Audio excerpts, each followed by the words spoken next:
our next game. Another We do. PvZ, and it is going to be Fnatic.Harstem versus TGS, aka This Game Sucks. Yeah, it's as far as I know, TGS is a Swedish Circ player. Pretty sure he's Swedish, playing for Team Cooler Master. And then what do you have? My camera's focused on him directly, so we're going to focus on him straight away. We have the purple Zerg from Team Cooler Master in the top left.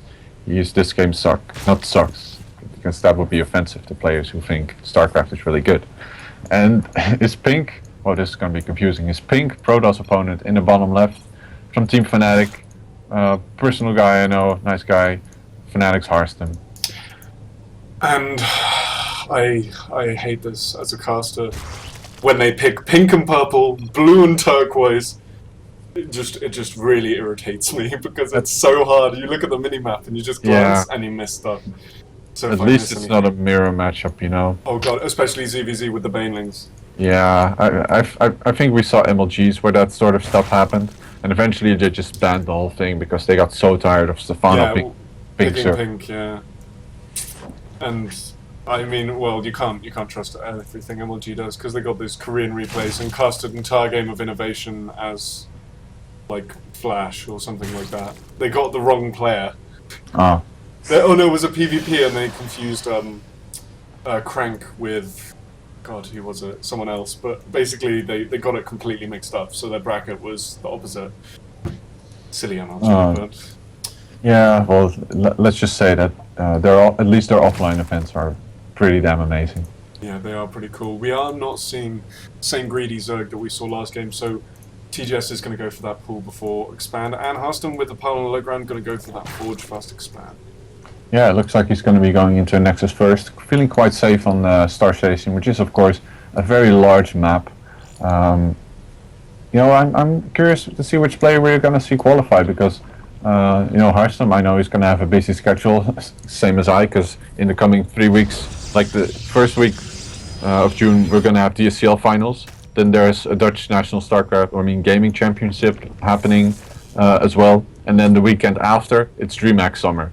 So, yeah, he and at least I are going to have a pretty busy schedule. It is the summer rush now, and then it kind of lays off a bit until, well, I'm not sure the current state of WCS, but are MLG still going to be doing their summer circuit? I don't actually know. I haven't been keeping up with the WCS any news that much. I'm not sure like how they're going to run anymore, because it was always a big highlight of the summer to have them in like July and August. Yeah. I mean, it usually when you get to September, there's a lot of stuff happening as well. Yeah. You know, big tournaments, and then around Christmas, it's always it kind of dies down for a while, and people go home and take breaks and see family at around Christmas and New Year's. But the start of the summer is going to be good. Such is life in esports. I didn't choose the esports life. It shows us. Yeah. So we have a nice scout here going off for This Game Suck. Might actually, no, he's not going to run these links in because one of them will die. Oh, nice position actually. And he gets a good scout off in the main, seeing that Harstem has taken double gas, one before the other. And obviously there's a Nexus that is natural. And he's going to take a third, which is, well, of course the rule is don't expand towards your opponent, but the fourth is so far away from his third that it's pretty much impossible to defend without, you know, some Scarlet level creep spread. Yeah. Or the Overlord train, go rush for Lang, just put an Overlord train of creep. Exactly. Not the most efficient build, and I wouldn't recommend it for anyone above maybe bronze, but then that's We've seen players make use of that, you know, creep highways. I remember a game at MLG on a map that never actually got put on the ladder with Hydra doing like a Roach Hydra play with, you know, with a creep highway to reinforce like ASAP. Yeah, so far we see a +1 on the way for Harstem. Might indicate, you know, he'll be doing a timing with that, and you know, This Game Suck really wants to see, so he's going to send an Overlord into the main, try to get a good scout off. Harstem actually has the chance here to throw something down outside of his range, who knows? Yeah, because he hasn't actually chosen that tech path yet. Overlord Scout is a little bit too early. So he's not going to see anything, and there you go, the fast third. Very strange, especially on this map. Yeah, And it's not been spotted yet because Overlord is gonna head into... No? Okay, he spotted the pylon. He's like, oh, I gotta see what you're building. Oh, it's just a pylon. Oh well. Pylon, tell me your secrets. Indeed. So we have these two players' thirds quite close to each other. I mean, if you just move back and forth between them, you see there's not a whole lot of ground players have to cover in order to reach each other. So this is going to be mostly a ground war from the looks of it. And this definitely favors the Protoss. Unless the Zerg goes swarm host. Oh, very true. But unless the Zerg puts on pressure, if this third gets up and he gets a standing army, it's going to be quite tricky for the Zerg player to kind of break it without swarmers, especially. Yep. And well, we actually have a pylon already being thrown down. These two links are probably going to spot it. Yeah, they will for sure. And this is going to trigger DSCL to make a whole lot more units. If he wasn't supply blocked, because that's the case right now, and he's not even making the overlords at this point. So Harstem could actually hit a very nasty timing here. And the Zerglings didn't actually scout the third being built. But of course Harstem has taken... Yeah, like you meant, there's a third. So I think DSCL is going to have to assume that there's a timing... This is actually kind of strange to me, because Harstem, he's got sentries at his third. He's taking a third, he wants to defend, he's getting upgrades, he's building a robo. He has no intention of attacking here, but he still built a proxy pylon. Just to mess. I think it is because like the Zerg didn't scout it, so the Zerg goes, okay, 2 base, we got an all-in coming. You build the pylon, you put all the units there, so he pumps out a load of units, and then it's like, oh, nothing's coming, and he's gonna run a Lingen eventually and scout the third and just face palm really hard and go, oh, he got me. Yeah, and he's not gonna overreact. He's still droning happily ahead, getting upgrades, getting the infestation pit, and he spots the third and. He might actually go for swarm host. That would be so funny. Yeah, he does have that fast infestation pit, but it looks like he's going to go all the way up to hive really quickly and start going for Vipers. Quick hive. Yeah. That's a really quick hive and a macro hedge, so it almost looks like he has no intention of going off a free base and rather just going into a big Roach Hydra Viper composition. Yeah. And well, hopefully coupled with a lot of creep spread. I haven't seen him throw down a whole lot, rather focusing on injects. Yeah, there's the Hydra then going down, so he's going to go into Roach Hydra, and there you go, he scouts the third and backs off immediately, so it is going to be Roach Hydra Viper. And the question is, like, when is he going to decide to push with this? Yeah, it's the same question actually for both players. Look at this interesting ring around the Rosie and the match on the, in the middle where we have, on the left side of the map where we have this Zealot who is guarding the Sanaga Watchtower, and now both armies are suddenly just walking around each other.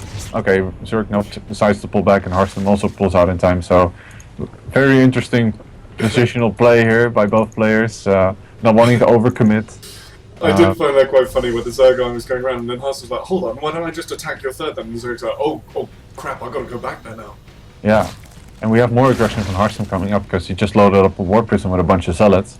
And I think he's gonna try and get his opponent to overcommit to defending in the main, and then just attack the third and do as much damage as possible. Yeah, if the Zerg overcommits, he is going to poke in at 2 places at once, looking actually to try and bait everything to the front so the Zealots can do damage in the main. And nice force field, not the best actually. Those are good. Better, yeah. But he needs another one. Oh, this is quite close actually, almost losing the mothership. He's actually force fielded in his own army at this point, and he's now the mothership core does go down, so he can't recall anymore. Fortunately for him, DSCL is mostly focusing on Roach Hydra and not Lynx, so he can't just catch up to it and circle. Meanwhile, big warping in the main, almost missed that. With Zealots killing quite a few drones here for DSCL.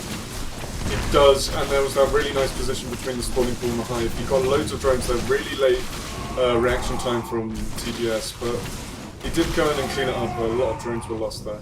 Yeah, and that spot the hive, so that really gives away what the Zerg is going to do, who now has to re-drone. I think he actually saw the Vipers, because they should have been already draining. I think with the Roach and the Hydra shown and the scan the tech, he would have thought Viper, and he built a Templar Archives in response, so it seems that way. Yeah, you need Templar against Vipers, otherwise you're... oh, there we go, one cross gets abducted, gets taken, a second one gets killed immediately. And wow, now Harstem can be in a lot of trouble, that one Stalker must be feeling, why me, and...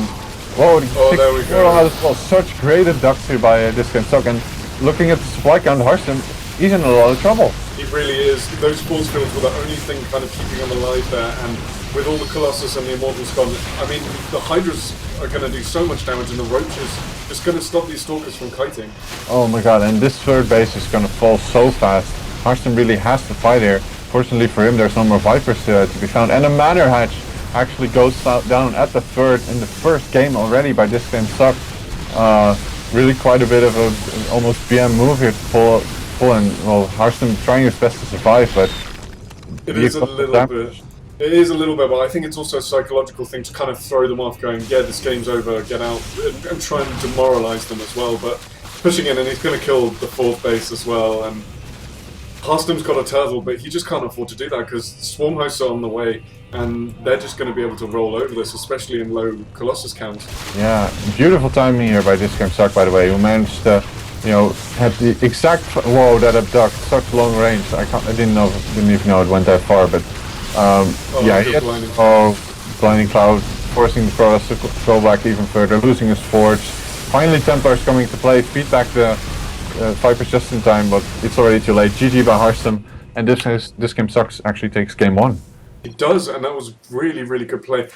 In response to the very greedy third base of Harstem, he did a great job of going straight up into Hive.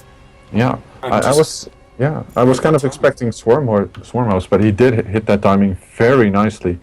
Just when the Colossus count was low enough that just a couple of Vipers were enough to take care of it. And I did.